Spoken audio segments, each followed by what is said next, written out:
Hello, I'm Kenny McMillan, and welcome to Tool Talk.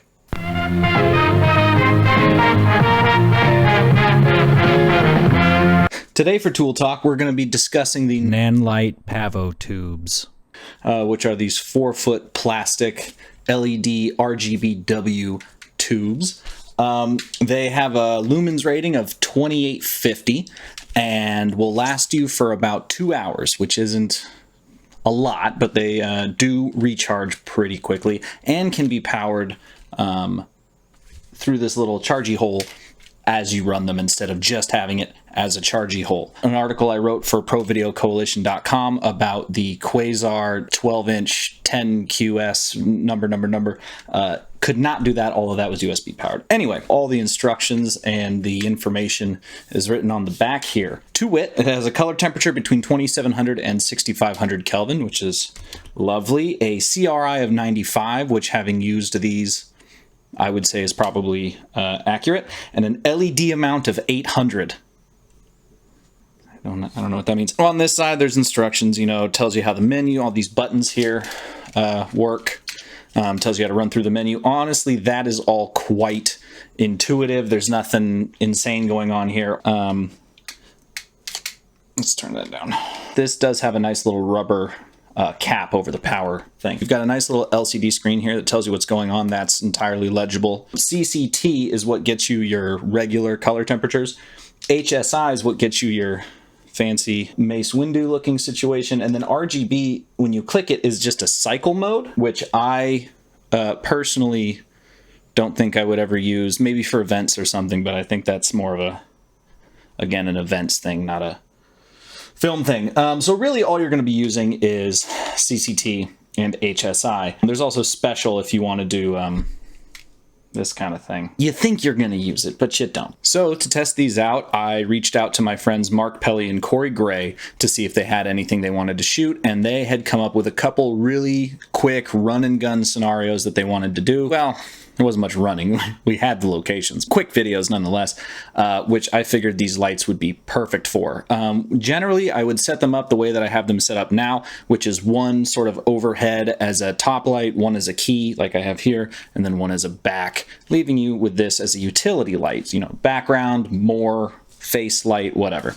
For Corey's video, we wanted to shoot on this roof during golden hour, and we thought that was going to look great. When we got up there, we realized that there's a giant bank building blocking the light from the scene. So we had to use these lights exclusively. Again, we set them up like kind of like I have them set up here. But one thing that did have to happen is I had to get them pretty close to him to overpower the ambient light up there on the roof. And that's where having things on a tripod and being a bit of a nerd came in, because all I did was just when the take was done, I would pull the C-stand out and then use that as a clean plate to chop out the light. So that worked out pretty well for me. You would just take duplicate the footage, put it on top, and then mask out just the area where there's now no C-stand, and then overlay it on top. Should work pretty well. You can do that with boom poles as well. If you need to get good audio, you can get a boom pole right up here. And as long as the background doesn't change, no one will know. You know what I'm saying? Corey's video was done pretty quick. Took a handful of takes, edited that together. He was just doing a simple cover for his YouTube channel.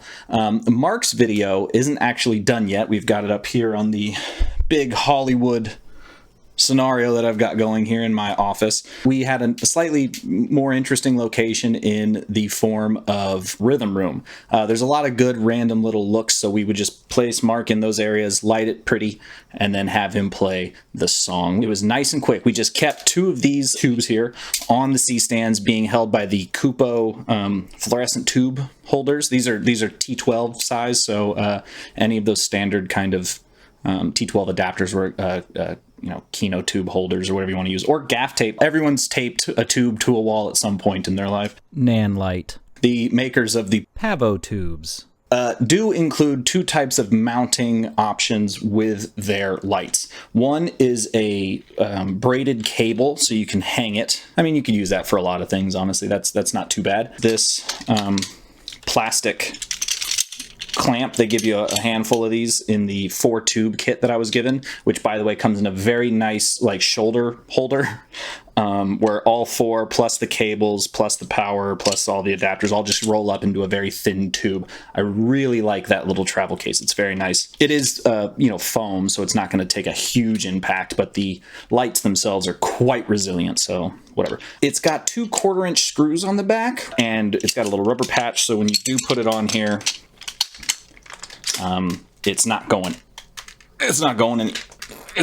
anywhere. And it's also semi-transparent, so when you do turn this on, it shines right through. It's not going to block your light. Each one of these tubes run about $400, a little bit more, which prices them competitively with, say, your Astera tubes or your Quasar now rainbow tubes that they've just announced. I'll compare them to the Asteras because I've used those extensively, the AX1s and the Titans. I wouldn't necessarily say this is better or worse. The Titans feel a little more rugged, maybe. This is still, like I said, very sturdy. I would have no problem if I dropped this or something like that, or if someone hit it or whatever. It does feel kind of squishy almost. Not like squishy, but it feels like there's maybe a layer of plastic and then a gap of air and then another layer of polycarbonate, and that's the light or something. I don't know. I like the angled edges. The Astera tubes are circular, and actually the battery weighs it down at the bottom, so when you put it down on something, it like rolls around, whereas this has these angled sides, so you can just place it and it'll stay there. That's quite nice, unless you're going to put it on this side with the buttons. The buttons are proud. So if you were to lay this down, it does look like this kind of is a little bit farther out, but if you were to lay this down, and it happened to me, you might push a button. So you will have to be careful about that. The 4-tube kit I was given is easily enough to do something like an interview or any type of close-up like I have here. Like, I'm only using 3 of them. Nice and bright. Obviously isn't going to overpower the sun. Great for close-ups, not great for a wide unless you want to do that cut them out trick. Kind of depends on the shot. Color accuracy on these looks good to me. Doesn't have, like Lee 251, or I guess that's a diffusion, isn't it? Anyway, it doesn't have like labeled gels in it. You just dial in the HSI to your eye. But that being said, in this shot, which looks like those lamps around them are lighting them, I actually had one of these tubes ran diagonally above them, and what I did was I put it on the HSI mode and then just moved the little knob until it looked like it matched. So that was pretty sweet, even though it wasn't specific. So that is it for me and the Nanlite PavoTube. I got a pack of 4 of these that came in the little holder. I would probably say that's a good option, but I definitely could use 2. I have right now, these 2 are on 2 C-stands using those Kupo tube holders, like I mentioned. These are kind of like 1, 2.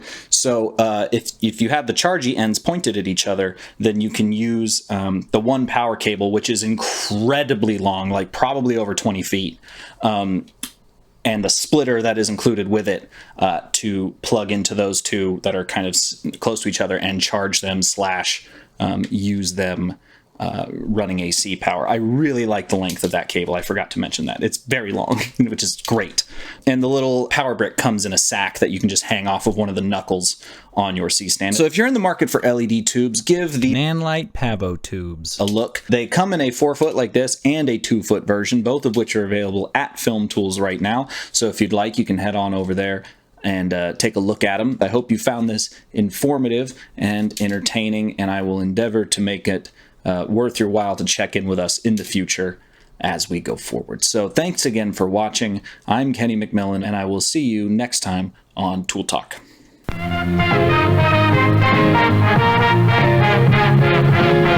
PavoTubes.